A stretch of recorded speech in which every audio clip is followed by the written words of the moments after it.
Olha, Sérgio, a palavra do Senhor, ela está repleta de marcadores proféticos, históricos e proféticos. Esses marcadores têm a finalidade de mostrar à igreja exatamente onde ela está no tempo de Deus, no tempo do projeto de Deus que está em andamento. Que é diferente do tempo do homem. Sim, totalmente diferente. Então, esses marcadores, eles fazem com que a igreja tenha o discernimento do tempo onde ela está vivendo. Aliás, eu queria dizer, aproveitando, que é tarefa da igreja fiel, amém, discernir o tempo que ela está vivendo. Se você pegar a trajetória da igreja, desde o Pentecostes, as igrejas, as 7 cartas que também já estudamos, você vai ver que a igreja de Éfeso discerniu que ela tinha que sair para evangelizar, que Esmirna discerniu que ela tinha que sofrer aquele momento, que Pérgamo discerniu que ela estava sendo misturada, e assim por diante. Nós chegamos aos nossos dias, onde, através de todos esses marcadores e sinais, podemos entender que estamos vivendo a última oportunidade, ou o último instante da igreja, antes do arrebatamento da igreja que está próxima. Que é, na verdade, uma última chance, uma chance derradeira para que o homem se arrependa, ouça a voz do Espírito Santo, se renda a Deus pela fé em Jesus e ande no caminho da salvação. Isso. Não é? Há poucos dias atrás, numa reunião de culto profético, o Senhor deu uma revelação interessante numa das igrejas que eu visitei. O Senhor disse que o culto era uma oportunidade. Que coisa, hein? Oportunidade. E é verdade. É isso mesmo. Porque esse tempo de tantos sinais, com o Espírito Santo, que não se cansa de nos alertar, de nos consolar, de nos confortar, de nos animar para uma caminhada, é realmente uma oportunidade que nós temos amém, tido a cada dia, de ter a nossa vida acertada diante do Senhor, de colocar os detalhes em ordem para não ser tomado de surpresa, né? É uma oportunidade. Amém. Agora, você falou há pouco, usou a expressão igreja fiel. Sim. A igreja fiel que tem, entre outras, a responsabilidade de discernir o tempo profético e, claro, de anunciar esse tempo. Se existe igreja fiel, obviamente existe a igreja infiel. E nós vemos, na verdade, em todo o transcurso da palavra, aqueles que foram fiéis a Deus e os que foram infiéis. Como nós estamos estudando o livro de Cantares, nós vamos ver, e linkando com o nosso tema, que é uma última oportunidade, nós vamos ver profetizado em Cantares um grupo de pessoas, a igreja infiel, que pôde ter a sua experiência com Deus, trazendo para o nosso tempo. Conhece Bíblia, ouve falar de Jesus, eventualmente até prega, ou seja, tem convivência com os assuntos de Deus.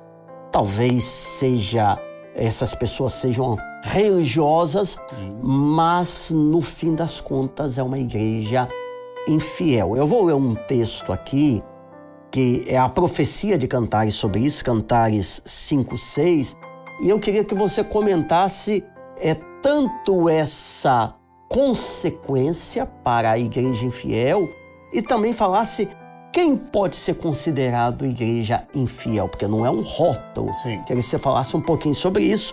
Cantares 5:6 diz: eu abri ao meu amado, mas já o meu amado se tinha retirado.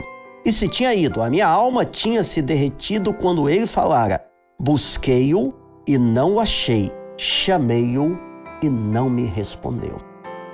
Olha, eu entendo que não seria nenhum exagero nosso, aqui nessa conversa nossa, dizer aos nossos queridos que estão nos assistindo que a diferença entre a igreja fiel e a infiel é muito pequena. É a revelação. A revelação nos transporta de um estado religioso, podemos dizer assim, para dentro do projeto de Deus. e nos dá alcance. A Bíblia está, como você disse, a Bíblia está repleta de exemplos de homens que não alcançaram a revelação e homens que alcançaram a revelação. Os que alcançaram a revelação saíram do tempo histórico e entraram no tempo de Deus. E a questão de ser fiel ou infiel, ela parte disso. Você vê aqui no texto de Cantares, que é um texto riquíssimo, esse texto do capítulo 5, verso 6, ela diz assim: eu abri ao meu amado. Ela abre, ela ama, só que ela faz isso fora do tempo. Ok. Porque aqui já é no pós-arrebatamento. Sim, no pós-arrebatamento. Se os irmãos tiverem cuidado de olhar os versículos 4 e 5, que são versículos anteriores a esse que nós lemos, os irmãos vão ver a insistência do Senhor em bater a porta e até forçar a porta de certa forma. E ela viu os dedos dele, ela sentiu o perfume e ela na cama, ela não conseguiu levantar. E isso que a tornou infiel. Não é que nós às vezes julgamos assim, a igreja infiel, que ela não tenha conhecimento nenhum do Senhor Jesus. Não, ao contrário, ela tem muito conhecimento.